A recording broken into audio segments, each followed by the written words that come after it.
continuando con el ciclo de exposiciones relacionadas con la obra de Cesare Beccaria, al grupo conformado por Ennio Enrique Timaure Mercades y Johann Istúriz, nos correspondió los puntos relacionados sobre las acusaciones secretas y las preguntas capciosas. Comenzamos con las acusaciones secretas, diciendo que desde la antigüedad la acusación secreta fue una figura que se encontraba consagrada en el ordenamiento jurídico en algunas naciones e inclusive establecido en sus constituciones. Cesare Beccaria en su obra define esto como desórdenes evidentes pero consagrados y necesarios muchas veces por la débil constitución del poder. A su vez, él indica que semejante costumbre hace a los hombres falsos y los habitúa a la doblez. Al considerar las acusaciones secretas como una costumbre que crea hombres falsos y simuladores, esto ocasiona que en la sociedad siempre se va a sospechar que existe un delator y a consecuencia de esto los hombres se acostumbran a disfrazar sus sentimientos.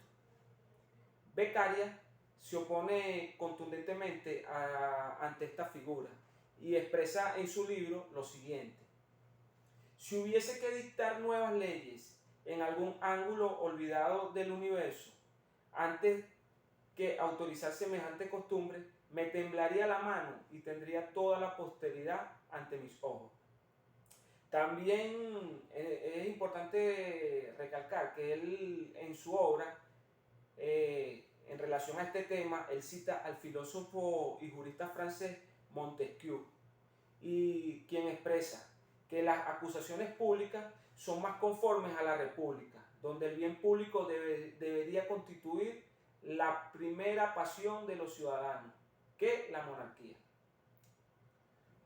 Las acusaciones secretas encuentran una estrecha relación para aquella época con lo que es el principio de inquisición, ya que se puede apreciar que frente al proceso penal acusatorio de carácter ordinario, el cual debe ser oral, público e inmediato, el proceso inquisitorial de aquella época se establecía como especial, y dentro de sus características se encontraba que era escrito, secreto e indiciario, es decir, que era basado en una sospecha. Gracias a estas premisas, este proceso quedaba fuera del conocimiento y del escrutinio público, realizándose según las instrucciones dadas en su momento, sin hacerse notar, asimismo, que el proceso inquisitorial es arbitrario, es decir, el juez puede determinar la pena sin sujetarse a ninguna ley que lo limite, frente al legalismo propio del derecho común. Otra opción que nos demuestra que las acusaciones secretas no son conducentes para administrar justicia es la forma de denuncia, motivado que si en las causas penales ordinarias el proceso se inicia a instancia de las partes, es decir, mediante la acusación formal en la cual una persona que se encuentra ofendida denuncia públicamente a su ofensor. En cambio, en los procesos inquisitoriales se iniciaba por lo general de oficio, y cuando esto no era así, no había manera de diferenciar si el proceso era por instancia de las partes. Las acusaciones públicas exigidas para el derecho penal ordinario debe garantizar al menos la teoría de la igualdad de las partes, y esta en el proceso inquisitorio era sustituido así por una denuncia secreta y anónima que consagraba precisamente la desigualdad de las partes. En este tipo de proceso inquisitorial, el juez ordinario que mediaba entre las partes, o sea, es decir, entre el acusador y el acusado, era sustituido por un fiscal. Esto implicaba la coincidencia del acusador con el juez en una sola persona. Y esto eliminaba de facto el principio general de que ningún juez lo ha de ser de su propia causa, desapareciendo así el principio de contradicción que es exigido en los procesos ordinarios. Para finalizar y en resumen, podemos aportar de que las acusaciones secretas son violatorias a la ley, quedando demostradas ya que ésta infringe los principios de inmediatez, de contradicción, de presunción de inocencia, entre otros. Y podemos decir que al dejar pasar las acusaciones secretas se crea una sociedad de enemigos, donde cualquier persona puede acusar a otra, sea cierta o no, generando incertidumbre de quién fue, y el resultado de esta sería fatal si no se controla el silencio. Muchas gracias.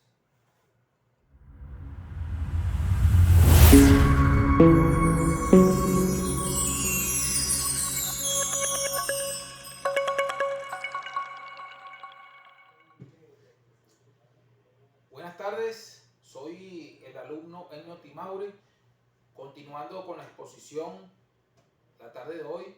Otro de los puntos importantes tratados es lo referido a las preguntas capciosas, a la cual César Beccaria también se oponía. Él explicaba que las preguntas capciosas son aquellas que interrogan de la especie debiendo interrogar del género en la circunstancia de un delito, es decir, aquellas preguntas que teniendo una íntima conexión con el delito sugieren al interrogado una respuesta inmediata. Son aquellas que están planteadas de forma engañosa, que tienden más bien a confundir al testigo y arrancarle mediante una artimaña una respuesta que favorezca al interrogador en este caso. ¿Cuál es la finalidad de un juicio? ¿Qué buscamos en un juicio? Ayudar al acusado, en el caso del defensor, o hundir al acusado, en el caso del fiscal.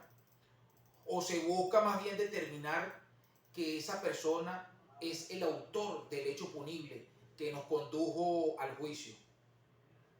No creo que sea conveniente que como futuros abogados perdamos la brújula del objeto de todo juicio, que no es más que la búsqueda de la verdad, artículo 13 constitucional, y que tal esclarecimiento de la verdad nos lleve a la inocencia o culpabilidad del acusado. Esclarecida la verdad, sabremos quién es el autor del hecho.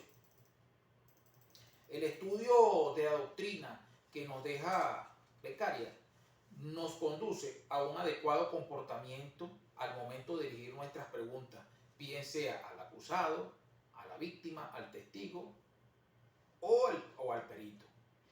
Y es allí donde Beccaria nos sugiere a no hacer preguntas capciosas. Ubiquémonos en un contexto donde estamos en un juicio oral y público y queremos llegar a la verdad. Obviamente que si llevamos el asunto a favor nuestro, más bien estaríamos alejándonos de la verdad y con ello no estaríamos desfavoreciendo a nuestro defendido. No se supone que el abogado sabe la verdad porque ya el acusado le ha confiado la realidad de lo que sucedió antes de llegar al juicio. Entonces, ¿qué necesidad habría de hacer las preguntas capciosas? Ninguna. Encaminados hacia el buen ejercicio del derecho, es necesario aprender que es de primer orden evitar esas preguntas capciosas, porque las mismas, lejos de encaminar al asunto hacia el esclarecimiento de la verdad, artículo número 13, lo que hacen es alejarse de ella y peor aún violenta el derecho a la defensa, artículo 49 constitucional. Es necesario que nosotros, como futuros abogados, cuidemos de no violentar el derecho a la defensa. Y así hacemos preguntas que induzcan al interrogado a responder lo que queramos. Como por ejemplo, una pregunta capciosa. Diga el testigo, ¿a cuántos metros del lugar del crimen se encontraba usted la noche del 23 de octubre del 2003? A 50 metros del lugar, ya que noto que usted usa lente. ¿Pudo distinguir pasó? Eso es una pregunta capciosa. La forma correcta de preguntarle al interrogado sería: diga usted, diga el testigo, dónde se encontraba usted el día sábado 23 de octubre del año 2003. Luego, diga el testigo la hora aproximada. Y por último, diga el testigo el lugar exacto, de manera que estaríamos atendiendo a lo que nos enseñó el jurista y criminólogo César Beccaria. Le dejo por acá una frase célebre: cuando las leyes son claras y precisas, la función del juez no consiste más que en comprobar un hecho. Buenas tardes, muchísimas gracias.